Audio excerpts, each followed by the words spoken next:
नमस्कार,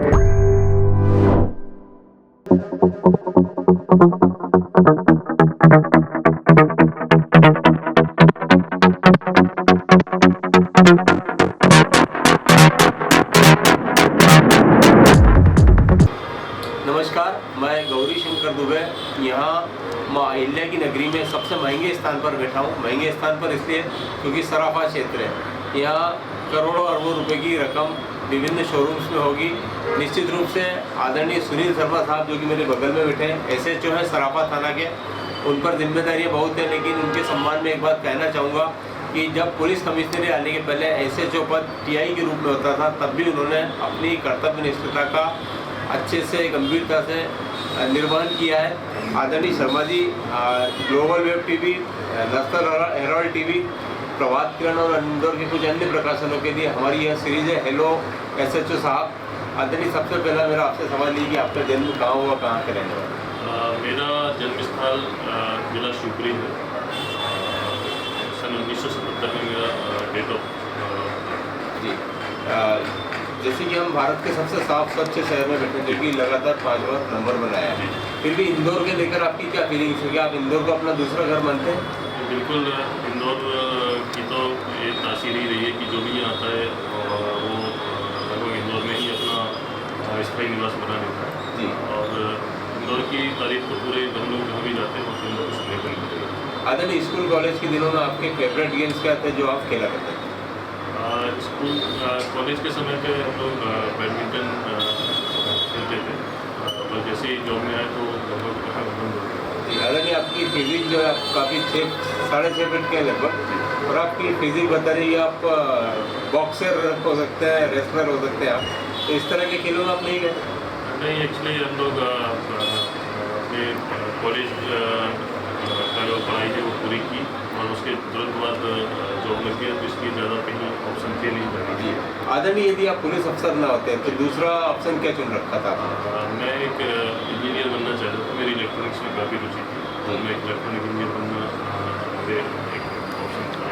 जी, आपके सुप्रीमो आदरणीय हरिनारायण चारी साहब मिश्र ने पुलिस कमिश्नरी आने के बाद खासकर जो फरियादी आते हैं उनके उन्हें बैठने के लिए पूछा जाता है, उनसे बहुत सभ्यता से बात की जाती है, इवन उन्हें पानी पिलाया जाता है। लेकिन ये तो तस्वीर का एक पहलू। दूसरा पहलू ये है कि यदि आप कुछ अपराधी प्रवृत्ति के व्यक्तियों को सुविधा देते हैं तो वो साइकोलॉजिकल गेम खेलते हैं, तो आप उनकी अक्ल कैसे ठिकाने लगाते हैं? नहीं, फरियादी तो हमारे लिए सर्वोपरि है ही। प्रत्येक फरियादी को अच्छा वातावरण थाने में मिले, हमारी पूरी कोशिश हमेशा से रही है। और अपराधियों के प्रति जो व्यवहार कानून उनके लिए नियत है, जो विधि में है, वो उनके साथ वैसा ही व्यवहार है, हमारी पूरी प्राथमिकता है। जी, TI के समय भी आपके दोनों कंधों पर 6 स्टार लगे होते थे, इसका पदनाम बदलकर SHO हो गया। इन दोनों जिम्मेदारियों में कितना अंतर पाते हैं, क्या चुनौतियाँ पड़ती हैं? इसलिए TI और SHO एक ही पदनाम है, चूँकि टाउन इंस्पेक्टर मतलब यदि निरीक्षक पाते थे तो हम लोग उसको टाउन इंस्पेक्टर होते थे। SHO एक जनरल वर्ड है जिसमें थाने का कोई भी इंचार्ज है उसको स्टेशन हाउस ऑफिसर बोला जाता है। इसमें सब इंस्पेक्टर है, कोई भी जो भी प्रभारी है उसका SHO होता है। सर, पुलिस कमिश्नरी में और जो पुलिस महानिरीक्षक प्रणाली थी उसमें कितना अंतर पाते हैं? कमिश्नर प्रणाली में काफ़ी जवाबदारी भी बढ़ी है और साथ में बहुत सारे अधिकार भी बढ़े हैं जी। तो जब अधिकार बढ़ते तो जवाबदेही बढ़ती है, ये एक नियम है और यही सब हम लोग अपनी जवाबदेही को निभाते हैं। जी, आदरणीय, आप लंबे पूरे और मुझे सुपर फिट नज़र आ रहे हैं, जो कि आप हैं। अपनी फिटनेस के लिए आपने क्या मंत्र अपना रखा है? फिटनेस में बाहर का खाना हम लोग अवॉइड करते हैं। जैसे जब भी या तो ड्यूटी आवर्स में टिफिन नहीं कराते हैं या घर पर जाकर ही खाना खाते हैं जी। और दूसरा सराफा क्षेत्र में रहते हुए हम लोग बाहर का जंक फूड या क्या बात है। नहीं लेते, चाय आदि से भी दूरी बनाते हैं। बड़ा काबू कर रखा है आपने। आदरणीय, परिवार की फिटनेस और अपना जो मातहत है उनकी फिटनेस के लिए आपका क्या लक्ष्य होता है? बिल्कुल, हम लोग चाहते हैं कि अपने सारे पुलिसकर्मी फिट रहें ताकि अपनी ड्यूटी को बहुत अच्छे से निर्वहन कर सकें। जी। और इसके लिए हमारा सबसे बड़ा तरीका है कि जो भी अपने शरीर के लिए कम से कम आधे घंटा समय निकालें और खान पान पर विशेष ध्यान रखें। इसके अलावा बीच बीच में हम लोग मेडिकल चेकअप आदि भी करवाते हैं, जो कि किसी संस्थाओं या किसी हॉस्पिटल के सदस्य। सर प्राय आपके जीवन में भी स्टाफ के जीवन में भी मनोरंजन का कभी कुछ छड़ा जाता है, कभी आपने बड़ा अपराध पकड़ लिया तो कम से कम चाय के गिलास आपस में टकराने का मौका जाता है, तो इस तरह के क्षणों को आप कैसे जीते? अभी हम लोग जैसे हमारे डीसीपी सर ने एक नया इनिशिएटिव लिया है जिसमें प्रत्येक कर्मचारी का बर्थडे हम लोग खाने पर मनाते हैं 10 मिनट 15 मिनट के लिए, उसको बधाई देते हैं ताकि उसको अपने परिवार की कमी महसूस न हो। इसके अलावा अन्य कोई भी ऐसा कोई अवसर आता है जिस पे कि हम लोग अपने स्टाफ के साथ बैठकर बात कर सकें तो हम लोग उसका उपयोग करते हैं। सर आप ब्राह्मण परिवार में हैं, जाहिर तौर पे आपके लिए श्रीमद् भगवद गीता रामायण का बहुत महत्व होगा। इनके अलावा आप योग और ध्यान पर विश्वास करते हैं या इन्हें करते हैं? हाँ, योगा पहले तो हम लोग बहुत ध्यान नहीं देते थे, पर जब से कोविड का दौर चला और कोविड में हम लोग भी इफेक्टिव हुए जी, तो योगा का मुझे समझ में आया, उसको हम लोग करेंगे। सर चूँकि आपने कहा कि आप सराफा में होते हो भी, जहाँ की पूरे देश विदेश के लोग खाना खाने आते हैं, लेकिन आप अवॉइड करते हैं। बहरहाल आप यदि घर पर नाश्ता करते हैं तो आपका प्रिय नाश्ता क्या होता है, प्रिय दोपहर का भोज क्या होता है, और रात की थाली में आप क्या देखना आप खाना पसंद करते हैं? बहुत सिंपल हम लोग खाना खाते हैं क्योंकि सभी लोग जनरली दाल कोई भी हो, सभी हल्का फुल्का शाकाहारी होना पसंद है और उसी हिसाब से घर में खाना। जी, मतलब आपको मैं ये जानना चाहता हूँ, इंदौर में आप पोहा तो इंदौरियन खाता ही है, हर घर में पोहा आपको मिल जाएगा। बहरहाल आपका नाश्ता क्या होता है, दोपहर का भोजन क्या होता है, रात का भोजन क्या होता है? हाँ, नाश्ते में वही पोहा है या कोई जो वेज आइटम जो महिलाएं बनाती हैं जी, वो रहती है। इसके अलावा नाश्ते में दाल चावल, खाने में दाल चावल और कोई सब्जी की सब्जी ये सब। आपके चेहरे की तेजस्विता और आपकी फिजिक बता रही है आप 40 साल से कुछ ही ऊपर है, प्लस है आप। हाँ, 44 साल। 44 साल। ऐसा स्पोर्ट्स साइंटिस्ट कहते हैं कि खिलाड़ियों को, पुलिस को और उन लोगों को अपना भोजन हर 10 साल में 30 साल की उम्र के बाद बदल लेना चाहिए जो बहुत भागदौड़ करते हैं। आदरणीय, क्या आपने बदला भोजन आपको? नहीं, अभी ऐसा कोई चेंज नहीं किया है जी। पर आपका डाइजेस्टिव सिस्टम जितना आपको अनुमति देता है लगभग उस हिसाब से हम लोग भोजन करते हैं। यदि थाने में देर रात कोई अप्रिय घटना नहीं हुई तो आप शयन कक्ष में कब चले जाते हैं?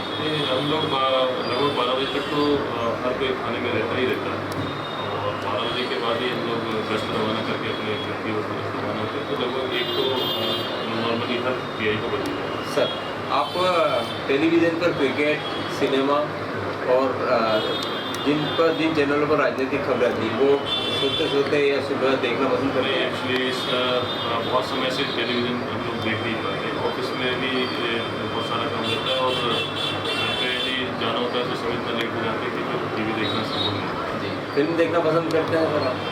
पसंद जरूर है पर काफ़ी समय से थिएटर में आखिरी फिल्म जो देखी है याद हो आपको? आखिरी फिल्म मैंने थिएटर में मुन्ना भाई MBBS देखी। अरे क्या बात है। आपकी ऑल टाइम फेवरेट मूवी कौन सी है सर? मेरी मुन्ना भाई MBBS मूवी मुझे काफ़ी अच्छी लगती है, जिसमें बहुत कुछ संवेदनशीलता के साथ सीखने को मिलता है। क्या आपके जो पसंदीदा अभिनेता और अभिनेत्री उनके नाम जान सकते हैं? पसंदीदा नेता तो मेरे मेरे काफ़ी अमिताभ बच्चन तो सबके फेवरेट रही जी। उनकी जो एक्टिंग और अदाकारी। इसके अलावा एक्ट्रेस में ऐश्वर्या राय और श्रीदेवी जब आप संगीत में जाहिर तौर पर रुचि रखते होंगे, तो आपके पसंदीदा गायक और गायिका? संगीत में मुझे गज़ल्स बहुत पसंद है। जी। जगजीत सिंह की गज़ल लगभग ऐसी कोई गज़ल नहीं है जो हम लोगों ने नहीं सुनी, और जब भी खाली समय होता है तो उनकी गज़ल सुनाई पसंद है। भारत में वहाँ पर्यटन स्थल जो आप परिवार के साथ जा चुके हैं और ऐसा पर्यटन स्थल जहाँ आप जाना चाहेंगे? बीच बीच में जब हमको अवकाश मिला या जब कभी ट्रांसफ़र होता है तो बीच में कुछ गैप मिलता है तो उसका हमको फ़ायदा होता है। तो वैष्णो देवी, जम्मू कश्मीर और साउथ में केरल, कोयम्बटूर वगैरह हम लोगों ने देखी है। राजस्थान भी विजिट किया जयपुर। इस कुर्सी पर आदरणीय आपने सैकड़ों हज़ारों की संख्या में प्रकरण का निपटान किया हुआ, लेकिन जो एक आपको बहुत आत्मिक सुख देता है, आपका सर गर्व से ऊंचा कर देता है, उसके बारे में ब्रीफ? हाँ, अभी ये इंदौर का ही केस है, द्वारकापुरी थाने का, जिसमें एक 4 साल की बच्ची के साथ रेप करके उसका मर्डर कर दिया था। उस इसकी विवेचना में जब राजेंद्र नगर की आई थी तो मेरे को सौंपी गई थी और उसमें आरोपी को फांसी की सजा हुई। तो मेरे को काफ़ी सुकून उसमें होता है कि एक ऐसा आरोपी जो पहले भी ऐसी घटना कर चुका था, उसमें दूसरी बार ऐसी घटना की, उसको हम लोग फांसी की सजा दिलवा पाए। और उसमें मुझको माननीय गृह मंत्री भारत सरकार द्वारा सस्तीकरण जी सर, आपको इसके अलावा कोई एक ऐसा पदक मिला जो बहुत आपको सुख देता? पदक वही ये गृह मंत्री जी का पदक है। ये था कि सराफा क्षेत्र जहाँ की इंदौर के सबसे सभ्य संभ्रांत परिवार रहते हैं, व्यापारी रहते हैं, तो यहाँ की खूबसूरती और क्या बात है? नहीं, यहाँ सबसे महत्वपूर्ण बात है कि जो भी व्यापारी है वो किसी प्रकार के वाद विवाद और लड़ाई झगड़े में विश्वास नहीं करता। यदि कहीं कोई डिस्प्यूट होता भी है तो आपस में बैठ के वो उसका सुलझा देते हैं और बड़े ही मिलनसार और बड़े ही सहयोगी हैं। पुलिस यदि कोई सहयोग उनसे मांगे तो वहाँ तक आशीष में।